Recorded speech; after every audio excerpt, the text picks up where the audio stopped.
ನಮ್ಮ ತಾಯಿಯವರು ಬಂದು ಅನಸೂಯ ಎಚ್ ಮಾಡಾಳಿ ಅಂತ. ನಾವು ಈ ಬರದೋಳ ಮಹಿಳಾ ಸಂಘದಲ್ಲಿ ಸರಿಸುಮಾರು 10 ವರ್ಷದಿಂದ ಈ ಅಧ್ಯಕ್ಷ ಸ್ಥಾನದಲ್ಲಿದ್ದಾರೆ.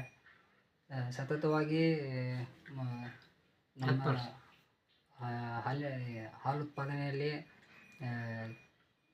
ಲೋ ಎಸನಪ್ ತುಂಬಾ ಬರ್ತಾಯಿತ್ತು.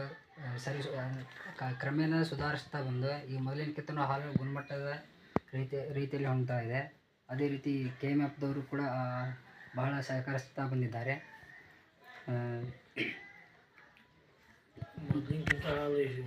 ಮೊದಲಿಗೆ ಬಂದು ಎರಡು ಟೈಮ್ ಬೆಳಗ್ಗೆ ಮತ್ತು ಸಾಯಂಕಾಲ ಎರಡು ಟೈಮ್ ಕೂಡಿ 100ರಿಂದ 120 ಲೀಟ್ರ್ ಹೋಗ್ತಾಯಿತ್ತು. ಈಗ ಕ್ರಮೇಣ ಏರಿಕೆ ಆಗ್ತಾ ಬಂದಿದೆ.